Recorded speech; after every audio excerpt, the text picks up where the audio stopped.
paradigma yang lama selalu mengajarkan bahwa yang menginjil itu hanya para pendeta, para evangelis yang ngerti soal Alkitab ya. Ternyata tidak susah melakukannya. Hanya perlu bersema. Pelayanan kita bukan bagaimana kita mengikuti pola manusia atau tata aturan gereja secara tepat dan benar, tapi bagaimana kita bisa belajar dari teladan Yesus Kristus, kita mengikuti pola Yesus Kristus untuk menjangkau jiwa bagi Tuhan. Dalam hal teladan, karena kehidupan tanpa ada keteladanan tidak berarti apa-apa. Bicara tentang teladan, sesuatu yang sangat penting karena itu mengubah kehidupan kita seperti standarnya Tuhan, supaya kita bisa menjangkau jiwa-jiwa seperti yang Tuhan ajar. Saya belajar banyak ya, pendalaman yang sudah didapat di level 1 khususnya tentang bagaimana bersimah dan juga menemukan orang damai, dan diperkuat di level kedua ini belajar bagaimana jemaat mula-mula. Ya, tentu ini akan sangat membantu saya ya untuk saya bisa membagikan Kristus dengan sima, menemukan orang damai, dan tahapan-tahapan yang ada, penyertaan Roh Kudus, doa, ya itu tentu akan sangat menolong saya, membantu saya. Mari mengenal aku anakku, seolah-olah Tuhan bicara seperti itu. Punya fondasi yang kuat dalam Tuhan, memiliki iman yang teguh di dalam Tuhan, mengenal Dia lebih dalam lagi, dan ada kuasa, ada kekuatan saat kita mengenal Tuhan lebih dalam lagi. Kebenaran firman Tuhan yang kita baca, yang kita dengarkan dan kita pelajari bukan hanya sebatas teori, bukan sebatas materi yang kita hanya bisa ajarkan atau kita khotbahkan, melainkan sebuah gaya hidup yang harus kita hidupi sehingga kita bisa menjadi teladan bagi banyak orang. Karena melalui teladan kita lah, melalui gaya hidup kita lah, orang akan mengenal Yesus. Bukan hanya melalui kata-kata kita, di dalam khotbah kita, di dalam sharing kita, atau bahkan mungkin dalam penginjilan kita.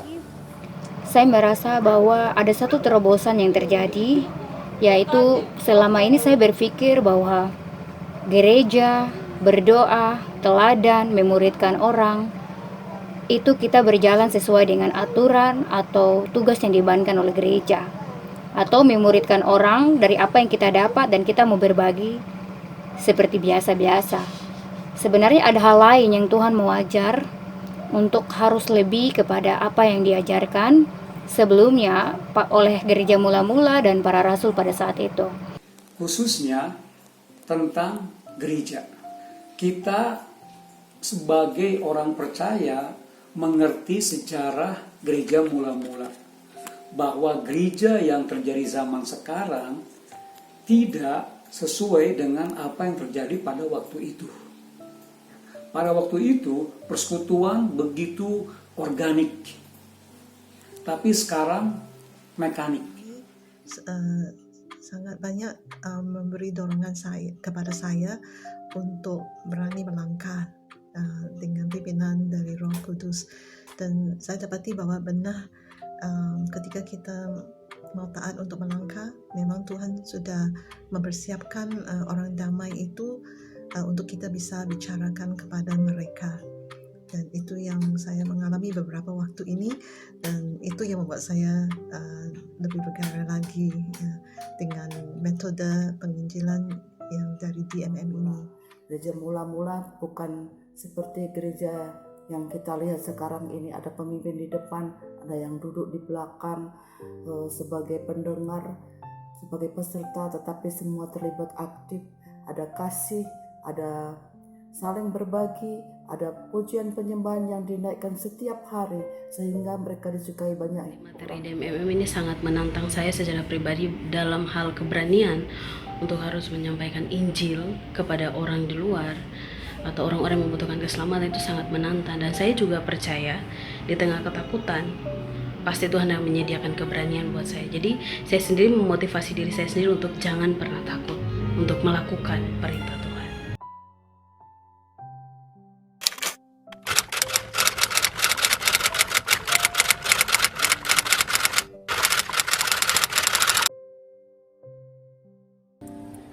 Hai, saya Lita, saya tinggal di Bandung. Senang sekali saya bisa ikut pelatihan di Advance. Banyak hal baru saya pelajari kembali di dalam pelatihan ini, dan terutama diingatkan tentang hati Tuhan bagi pemuridan. Sebagai seorang yang senang dan berada di dalam pelayanan pemuridan, belajar lagi bagaimana kuasa doa dan peran Roh Kudus yang menyertai pelayanan ini, dan tentu juga diingatkan kembali tentang makna dari keteladanan, memiliki hati Bapa, hati Ibu bagi orang-orang yang dimuridkan, dan seberusaha mungkin berada satu langkah di depan mereka untuk membawa mereka serupa dengan Kristus. Saya sangat bersyukur lewat DMM ini Tuhan membuka mata rohani saya melihat siapa diri saya yang sebenarnya di hadapan Tuhan. Setiap materi dalam DMM sangat menusuk jiwa. Tuhan menyingkapkan bahwa saya adalah seorang Farisi. Ketika saya belajar sesi 9 bahagian 5 dan melihat gambar perjamuan Yesus bersama para perwakilan generasi muda, betapa saya merasa malu dengan diri sendiri yang selama ini saya mengaku sebagai pengikut Kristus yang mengasihi Tuhan dengan segenap hati, dengan segenap jiwa, dan dengan segenap akal budi. Padahal saya masih membatasi untuk bergaul dengan orang-orang yang terhilang. Hal ini benar-benar membuat saya malu di hadapan Tuhan. Saya mulai merelakan diri untuk bergaul dengan mereka, karena mereka juga dikasihi Tuhan. Karena penginjilan bukan salah satu bidang pelayanan, dan juga amanat agung bukan salah satu program yang harus dikerjakan. Tetapi itu adalah panggilan hidup kita, karena kita ini telah dibeli dan harganya lunas dibayar. Kita ini milik Tuhan dan harus dipakai sepenuhnya oleh Tuhan. Bagaimana kita memiliki gairah dalam doa, tidak bicara tentang diri kita pribadi, tapi orang-orang yang kita layani. Saya juga tertarik dengan Peace Camp atau Harmony Camp yang Pak Jin adakan di beberapa tempat. Saya pikir itu sangat bagus idenya, dan saya berharap bahwa suatu hari nanti bisa diadakan Peace Camp seperti itu di kota Malang, tempat pelayanan saya sekarang ini. Ya, jadi ini harapan dan doa saya ya, supaya ada pelibat gandaan murid ya di Malang dan juga di seluruh Indonesia. Seringkali kita banyak berbicara tentang firman, tapi apakah firman itu sudah kita hidupi? Itu yang membuat saya belajar lagi bagaimana menghidupi firman dalam kehidupan saya sehari-hari, sehingga orang lain bisa melihat Yesus dalam kehidupan saya, dalam perilaku saya. Dan hidup kita, waktu kita, seluruhnya kita bagikan untuk melayani orang lain, untuk melayani mereka 24 jam untuk melayani Tuhan. Saya lebih mengerti bagaimana melakukan amanat agung Yesus Kristus, yaitu menjangkau jiwa bagi Tuhan. Juga dalam peran Roh Kudus dan doa. Tanpa doa dan tanpa kuasa Roh Kudus, kita tidak bisa berbuat apa-apa. Paradigma yang dibangun dalam diri saya adalah untuk memuridkan orang. Tidak perlu pakai program yang bertele-tele, tidak perlu pakai macam-macam training, tetapi di sini saya belajar apa yang kita dapat sedikit kita berikan sedikit, apa yang kita punya kita juga bagikan, sehingga setiap orang bisa dipakai Tuhan sebagai murid Tuhan, sebagai utusan Tuhan untuk memberitakan Injil, sehingga banyak jiwa yang akan dimenangkan untuk diselamatkan. Saya sangat diberkati dengan bagaimana bahwa kita dalam pelayanan, di dalam memuridkan dan dimuridkan harus menyertakan Roh Kudus, peran Roh Kudus dan doa, karena sangat penting di dalam menghadapi tantangan, sehingga kita dimampukan ketika kita harus menghadapi tantangan, ketika kita harus menghadapi penderitaan, ketika kita harus memutuskan segala sesuatu, kita bisa bertanya pada Tuhan, dan Roh Kudus akan memimpin kita kemana, bagaimana, dan apa yang harus kita lakukan. Di mana paradigma atau pandangan saya soal gereja, soal berdoa, dan bagaimana memuridkan orang, itu mulai saya mengerti bahwa segala sesuatu tidak bisa kita lakukan dengan kekuatan kita, dengan cara kita, atau dari cara lama gereja memberikan aturan-aturannya yang membuat kita tidak paham dan mengerti, atau bahkan kita tidak tahu dari mana harus memulai. Bagaimana kita memiliki kepekaan dengan Roh Kudus saat Roh Kudus berbicara sesuatu, dengan segera kita mau lakukan apa yang Roh Kudus katakan. Dan ya membongkar hal-hal yang mungkin selama ini tidak pernah terpikirkan buat saya di dalam menemukan orang damai. Ini sesuatu yang luar biasa, belum pernah saya dapatkan. Malah mereka adalah penginjil yang efektif untuk membawa orang-orang yang belum percaya datang mengarah kepada Yesus. Bagaimana jemaat mula-mula tidak hanya rasul yang melayani, tapi orang-orang, jemaat-jemaat saling memberi diri untuk saling melayani.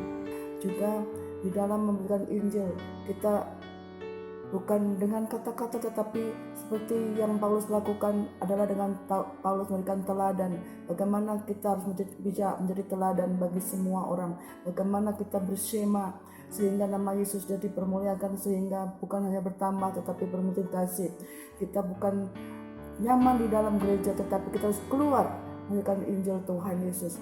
Intinya adalah bagaimana Tuhan mengasihi semua manusia, dan kita harus menjadi alat Tuhan untuk menyampaikan kasih-Nya kepada dunia.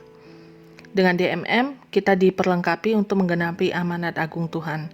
Saya pribadi bersyukur untuk pelatihan ini, dan saya percaya kita sekarang diperlengkapi untuk tuaian yang besar di depan.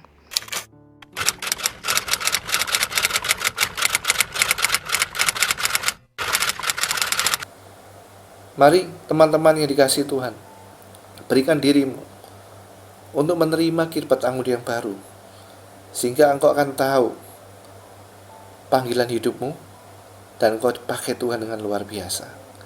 Roh Kudus memimpin dan menyertai kita dengan tanda-tanda dan mujizatnya. Tuhan memberkati kita. Amin. Saya mengajak teman-teman calon peserta yang akan ikut DMM level 2 ini, nikmati semua prosesnya. Mungkin banyak pertanyaan, ada firman, tapi nikmati waktu kita mengisi. Mungkin gak usah terlalu cepat, tapi setiap pertanyaan, setiap firman yang ada kita baca, kita renungkan, dan kita dapatkan sesuatu, kita sharing kepada teman-teman grup kita atau orang lain, yang saya yakin pasti memberkati saudara dan memberkati orang lain. Dan saya bersyukur melalui pelatihan ini, saya bisa tahu bagaimana memuridkan sesuai dengan apa yang Yesus ajarkan, dan apa itu gereja secara pribadi, dan bagaimana membangun komunitas ini lebih baik dan lebih terarah sesuai dengan Alkitabiah atau firman Tuhan. Karena saya percaya di dalam doa dan dalam kuasa Roh Kudus kita melakukan perkara-perkara yang besar bersama dengan Tuhan Yesus. Mari semua yang sudah mengikuti pelatihan ini dan belum menyelesaikannya, tetap semangat dan kejar apa yang menjadi kerinduan hati Tuhan. Yang mau masuk di dalam pelatihan ini, jangan menunda karena ini saatnya yang terbaik. Kalau saudara sudah selesai dengan level 1, pastikan saudara mengikuti level 2 ini. Karena saudara akan diyakinkan tentang panggilan sebagai orang percaya untuk menjangkau orang-orang yang belum mengenal Kristus. Biarlah lewat kesaksian hidup kita, lewat keteladanan kita, mereka bisa menerima Yesus Sang Juru Selamat itu. Pesan saya terutama untuk teman-teman atau saudara, adik, kakak yang akan melanjutkan kepada pelatihan level 2 nanti yang berkaitan dengan advance. Saya pikir ini hal yang baru dan akan membantu saudara untuk mengubah pola pikir dan bagaimana saudara mau melakukan hal yang lebih penting. Justru ini adalah saat yang menentukan bagaimana kita harus praktek melakukan. Selama pelatihan ini kita belajar. Momen yang tepat untuk saudara bisa belajar mengenal Kristus secara baik dan benar, dan bagaimana menjadi pengikut Kristus, yaitu menjadi sama seperti Tuhan Yesus. Selamat mengikuti kegiatan ini. Karena ini adalah kesempatan, jangan menunda. Kesempatan tidak akan datang dua kali. Semua ikuti DMM Advance ini. Kita semakin dikuatkan, diteguhkan, dan yang paling penting kita dipertajam, kita diasah menjadi tajam, supaya seperti anak panah yang dilepaskan oleh pahlawan, kita ini tepat pada sasaran. Saya mau agar setiap orang yang mau mengikuti ini belajar dan punya kerinduan untuk melayani Tuhan dengan hati, dan mau belajar, mau menerima itu sebagai pelajaran hidup yang langsung turun dari Tuhan. Dan apapun yang terjadi, pasti Tuhan mampukan untuk sesuatu yang lebih baik dan berguna. Saya percaya bahwa setiap apa yang kita renungkan menjadi rema dalam kehidupan kita, ada aliran-aliran hidup dalam kehidupan kita yang memancar keluar. Terima kasih, Tuhan Yesus memberkati.